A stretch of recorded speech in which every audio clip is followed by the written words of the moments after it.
if you're not doing what you want to do or what you think you should be doing, drop the presumption that you know who you are and start to negotiate with yourself like you're a stranger who needs to be enticed forward.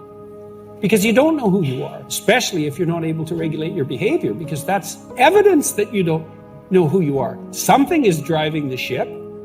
It's not you, or it's not the you think you are. And that's often extremely humiliating to people, because you may have to pick a goal that's so low, so lowly, right, that you embarrass yourself half to death by recognizing the necessity of you having to practice that. But the upside of that is that improvement, incremental improvement, scales exponentially. So even if you have to start somewhere really trivially, man, once you start, you can really scale up quickly. And so, and with an exponential increase, which I think improvement is, the trajectory of improvement is characterized by a power law function. It doesn't really matter where you start if you're doubling. Look, think you get 1% better a week. That's not that high a goal, right? Maybe you could get rid of 1% of your stupidity and malevolence a week, or maybe every 2 weeks. Because that compounds, in 3 years, you are a completely different person. And it doesn't end there. So even if you're starting with, the horrible mixed bag of catastrophes that you actually are, if you're diligent in your attempts to rectify your errors and to aim higher, man. And then with regards to your goals, let's say you don't know what to do.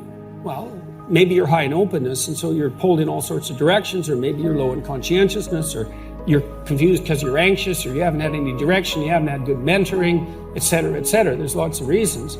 Well, I would say, pick something, right? Pick something, a nameable goal, and then try to implement it. And what'll happen is, you'll learn a lot by trying to implement it. And one of the things you might learn is what a slightly better goal might be. Because if you try something diligently and you succeed or you fail, you're going to learn from the effort expended in the detailed implementation of the goal is going to inform you. It'll also transform you physiologically. It does that at a very basic level, neurophysiological level. You will be slightly different as a consequence of the attempt. And what that'll mean is that the next goal you pick will be a little more suited to you. And so it's this kind of pathway, right? It's like maybe the goal you should be attaining is here, but you don't know that because you're clueless. And so you aim there. Well, it's better than there. And it's not nothing. It's not cessation of movement. And, if you're supposed to go there and you go here, but you walk diligently towards it, you're a little closer once you get to here than you were here. And it's this oscillating self-corrective process that leads you to the final star. And you have to be willing to engage in erroneous experimentation to manage that. But it is a self-correcting process. And so one of the things I always talk to my clients about is, well, let's try something. And we'll reserve to ourselves the right to alter our trajectory. And then I would use as a corrective there, because you might say, well, how do you know when you're not just giving up, right? Instead of thinking maybe you need a different goal. And I would say, well, you can, if you're really concerned about your proclivity for self-deception, you can enter into a contract with yourself that you won't replace any goal you've set with a goal that's easier.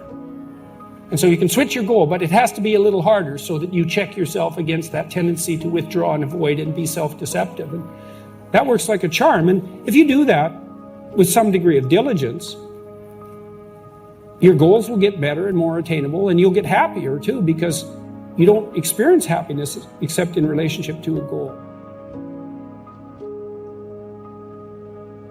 If your life is meaningless while you're not pursuing a valued goal, you might be depressed too, and sometimes that can be like an illness, something that is really wrong with you. But a good rule of thumb is that if you find no joy in life, there's a very low probability that you're pursuing a goal that you regard intrinsically, like in the depths of your temperament, as worthwhile. And that's technically true, because we do in fact experience most of the positive emotion, let's say, that's associated with emotions like joy. We experience that in relationship to a goal. So, well, then you want to find a goal that regulates your negative emotion and that brings you a certain amount of positive emotion and that expands your competence as you pursue it. And you will experience that as meaningful. That's really what meaning signals. Meaning signals you're doing all those things. You say, well, that's not real. It's like, don't listen to the semantic chatterbox so much, right? There's levels of you that are far wiser than that. And you can watch what happens to you instead of noticing what you think, you know, and that's another thing I always did with my clients, especially if they're depressed. It's like, well, let's watch you for a week and let's see when you're not so depressed. What are you doing when you're not so depressed? Now, for some people who had an endogenous depression, they were just depressed all the time. And sometimes an antidepressant was a good solution to that. But for people who were situationally depressed, which is equally common, let's say, there'd be quite a bit of variation in their mood. And say, well, it turns out that I'm not so depressed when I'm with so-and-so. It's like, okay, well, why? And more importantly, how can we do more of that? And when were you more depressed? Well, when I'm alone in my room, you know, brooding. Okay, well, how about you spend 10% less time this week alone in your room? Like, we'll introduce 10%, let's say. So you're awake for 16 hours, so that's an hour. Now we'd probably go for 5%, half an hour. That's a hell of an improvement over 20 weeks, right? Because that would be 100% less time doing counterproductive brooding. I'm really on the side of the person that wants to do something positive with their life, to make their own life better, because I think that's where you should start. You should start by maximizing the quality of your own life. That's not a selfish thing, or if it is, it's the right kind of selfishness. And that you should figure out how to do that in a way that's of benefit to your friends and your family and your community, and you should take that deadly seriously. And the reason you should do that is because that just makes life better for everyone.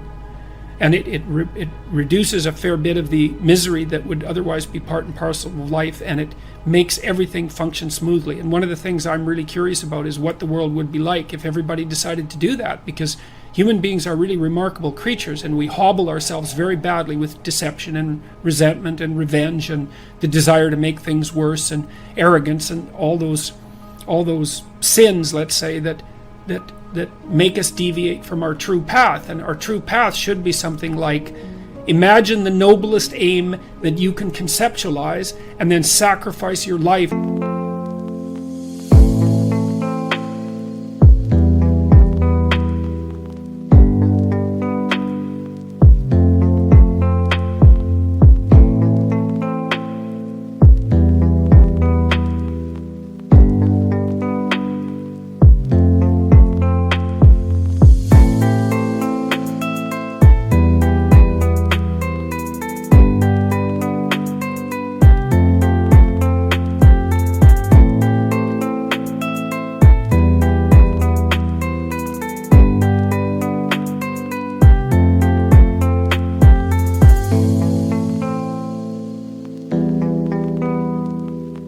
To attempting to attain it.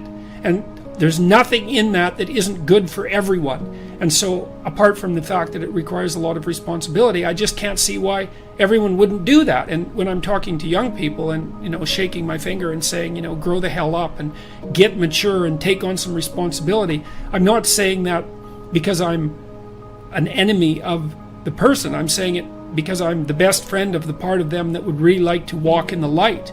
And it's an invitation to walk in the light, and it would be remarkable. This is what we need to do, as far as I'm concerned, not only in the West, but in the world at large, but maybe in the West first, is we have to consciously decide that we're going to do everything we can as individuals to walk in the light, and to regard that as a noble and heroic endeavor, and to make that first and foremost in our lives. And that's what we should be educating young people to do, and they can do that. And so I have dozens of people writing to me and talking to me all the time who are saying the same thing. They're saying, look, I've really been trying to get my act together over the last 6 months. I've been trying not to lie, which is slightly different than trying to tell the truth, right? It's a more humble goal to not lie, because you can tell when you're lying, but you can't necessarily tell when you're telling the truth. And I've been coming up with a plan, and I've been trying to discipline myself, and I've been cleaning up my room, which is like a nice humble act that involves transforming chaos into order. And they write and say, God, things are just working out way better for me. It's like, whoa, do it, man. That's just, you keep that up for 15 years and you'll be unbeatable. And that's what we should be convincing young people to be, is to be unbeatable. Cooperate with your wife and negotiate. And don't let your children do anything that makes you dislike them. Because if you dislike them, you can bloody well be sure other people will. And you can guide them, and part of that's that acceptant maternal love that sort of encompasses everything. Some of that's the discriminating encouragement that fosters further growth, and you want a balance of that in your household. And then